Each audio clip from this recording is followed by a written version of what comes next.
Alright, for this lighthouse image, we're going to do a couple of different techniques that I really like that have some really good uses on different types of photo editing.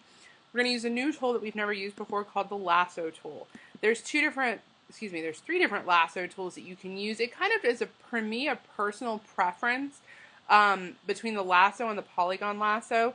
The lasso is kind of a free form, and it allows you to select an area by just drawing out an area, and I'm going to deselect that by Command D. Or the polygon lasso lets you do a series of clicks to create your selection. So it kind of depends on what you need to do this for. Some people get a little frustrated with the lasso tool by itself because you have to have a really good sense of hand-eye coordination using like a mouse or a trackpad, whatever it is your preference is. The third lasso up here is called the magnetic lasso, and this one's actually a pretty cool tool. I use this one fairly often if I'm trying to get a detail.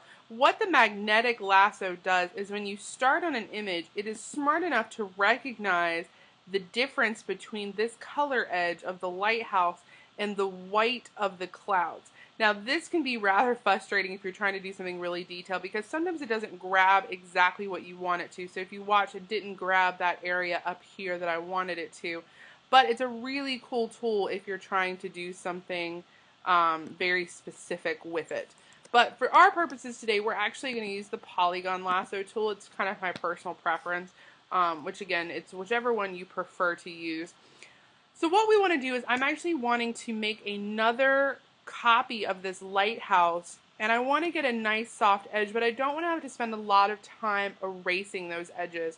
So we're going to do what's called refine edge today. And it's a really quick, simple way to get a nice soft edge on whatever it is you're adding. So I'm going to start by selecting around my lighthouse. I'm just doing, again, a series of clicks. I'm not wanting to get super, super close, but I don't want to be really far away. You want to kind of be, kind of tracing around the edge of this. It depends on how, close you want to go. The closer you go, typically the better refined edge you get. So I like to get kind of right on up on it. Now I'm going to get some of this bottom ground here because I'm actually going to use that because I'm actually going to make another copy and then I'm going to move my lighthouse to another portion of my island over here. So at this point, if I were to move this, it would look really rough and it's not going to be exactly what I'm looking for. So I'm going to come up here and click Refine Edge.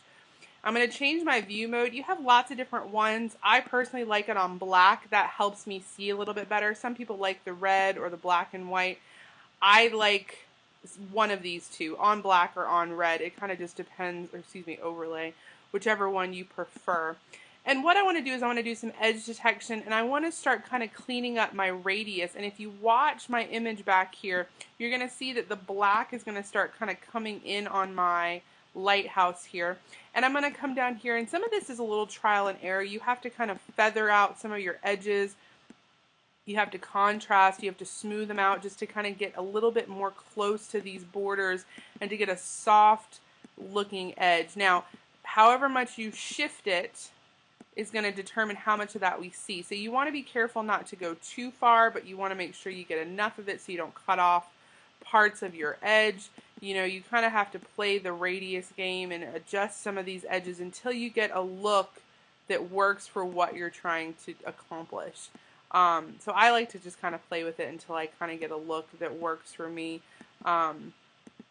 Sometimes I find that I go too far and I have to kind of start over again, and that's fine. Because no two edge refines are the same. And that's about as good as I'm probably going to be able to get it for now, considering I'm just trying to do this quickly. Once I've kind of got it the way I want to have it, I'm going to say OK here, and it's going to put the selection on it. Now I'm going to do on my keyboard Command J. And what Command J does, and this is one I really use often, Command J will duplicate just what you have selected in its own layer. So now I can take this with my move tool, which is V on the keyboard, and I can move my lighthouse. Now if you see the edge is a little blurry, which works really well because I'm going to transform this Command T. I'm going to shrink it down and I'm going to place it, I'm going to place it on this island back here, and the coastline that I kind of kept will blend in rather nicely with that island. So that is refined edge. We're going to go ahead and continue on. I'm going to show you another technique that I really like, which is, again, it has a lot of different uses, a lot of versatility. I'm actually going to go ahead and delete this layer one because I really don't need it for what I'm about to do. And I'm going to leave my background here. I'm going to go ahead and unlock it. And I'm going to go to my layer menu and I'm going to go to vector mask and I'm going to say hide all. Now don't worry, I've made it disappear, but I am going to bring it back. You want to make sure that your vector mask, which is a gray box, if it's a, up here we have another choice, which was the layer mask. That's going to be a white or a black box depending. So the vector mask is going to be gray. I'm going to get my circle tool, or excuse me, my ellipse tool, and instead of a shape, I want to choose a path. And I'm going to come over here and I'm going to do combine shapes because I'm going to draw two circles because I want it to look like I have binoculars kind of popping through. Holding down our shift key, remember, keeps things in proportion, including our shapes. And I'm going to draw a circle, and when I release, it's going to pop through that photograph. I'm going to line up my cursor here at the bottom corner. I'm going to draw another circle that's approximately the same size with some overlap. And now I've kind of see a little bit through, and I've got the rest of my photograph hidden away still with that vector mask. My properties menu popped up automatically and I hid that. Right here allows you to adjust your vector mask and change the density of what you're hiding. So remember, density is another word for opacity, really. So I'm just going to turn down my density on this so that I can see some of my image. Again, it's personal preference. It's however much you like or don't like. I like about 30%. I think that looks about the right way. And you can feather this if you want to and do a soft edge, or you can do a hard edge. It kind of depends on what you're trying to accomplish. And I'm actually going to come in here and add a solid color fill layer. I'm going to choose a nice blue color, or purple really. And I'm going to drag that underneath it. And now I've kind of got this color in one area, but it's perfectly see-through in another area, almost creating an illusion of binoculars.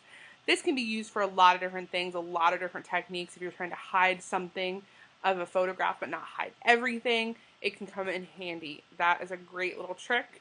Hope you've learned a lot, and thanks so much.